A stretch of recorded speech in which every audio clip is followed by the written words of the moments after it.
The boat had noticed them too. Edra tried to hold her breath, noticing something opposite. The boy's leg flashed forward. For just a second, it had not been seen by the knees. And yet, he was not gone either. "Sainid," the man called out, towards the bank. His muffled cry answered with another pair of feet stepping into the boat. And then, Edra was pulled out by the ankle with a huge hand. She screamed as she was pulled upright, expecting the face to be that of the Norse she had just stabbed. But he wasn't Norse. This warrior was shorter and slighter, long black hair contrasting against his pale face. He shook Edra hard by the shoulder. Edra felt the money clinkle slightly under her tunic. I.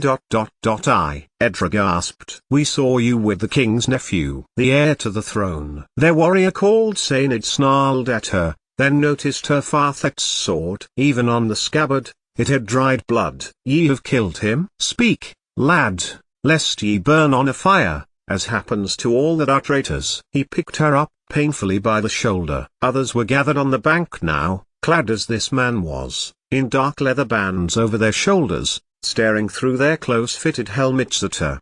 Was this the end? Was she going to be beaten, or worse? "I'm here," a voice behind the warrior sounded, clear and bright. It would be a voice Edra would come to recognize as well as her own. Sainid swung his head round, his long, black braid down his back whipping shortly after him. "It's Constantine." A shout went up as the man Sainid crouched lower to inspect the child. Edra stared too. It was the boy who Edra had pulled with her. He had been hiding under the seat all the time. "Go, off with you," the man growled, then stared at Edra. "You too." Constantine was helped to the bank by the onlookers. Edra still had the coins in her shirt, which tinkled as she walked, as she followed the boy, who came to a halt in front of a man, taller than the rest, giving the impression to Edra herself, that he was the raptor bird who nested in the imposing castle looming behind him.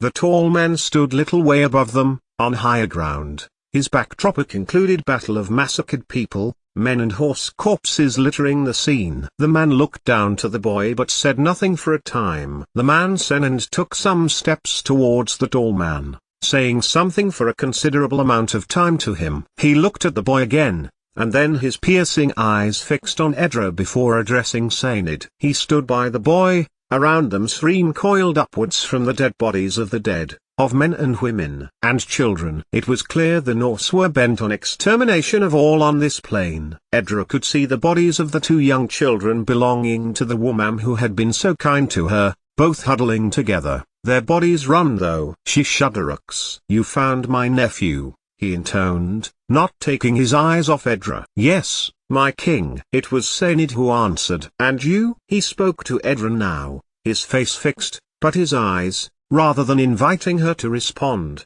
seemed to fix her mouth closed. "He rescued me, uncled," the boy answered for her. "He found me on the battlefield." "And you say you found him, General Sainid?" "Hiding in a boat." He held aloft Edra's father's sword. So, this was the king, Edra thought.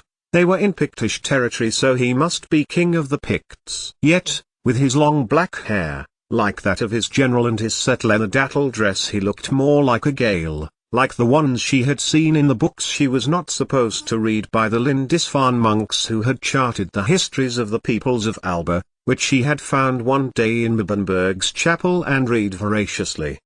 Did he recognize her? It was possible that she would recognize her father's sword, soiled with tread liquor of the enemy. Her father had been the Lord of Northumbria. Perhaps this king had met him, treated with him, done battle against or alongside him. "That is my father's sword." Edra's voice sang over the picturesque landscape, if the picture was one of destruction, annihilation and devastation. King took slow steps towards Edra, the sullied weapon in his hand. But it was the boy next to him, whose life she had saved, who spoke. "What is your name?" He looked keenly at her, as if eyeing a particularly interesting stone found on a beach. Edra did not answer immediately. It was folly to confide her real name, of course. Her mind ranged through many. And then, as if thunderstruck, her kind rested on a name from records in Bibbenberg Chapel. "Osrith," said Edra. "Your family, there." She pointed past King, to the dead Lincolnshire family. "We were going to Iona." "No one is going to Iona," said the king's general,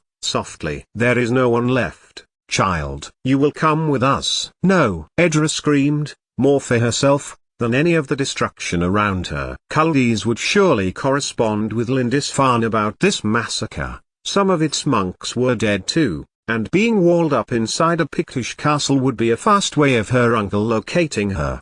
"Then, you can go, girl," Sainid said, dismissively. A weight lifted from Edra's shoulder. "But," Constantine rushed to her. "No!" Constantine shouted. "No!" "Then you come with us," declared. "You mean something to the boy, I dare say." "Stay with him, for now." "You are to live in the kitchen, we can never have many maids." He nodded to Sainid to indicate she should be taken with them. "When my nephew desires your company, you will find you here." Handed Edra back the bloody sword that was once her father's, bestowing on her the job of her life. "You are to defend him,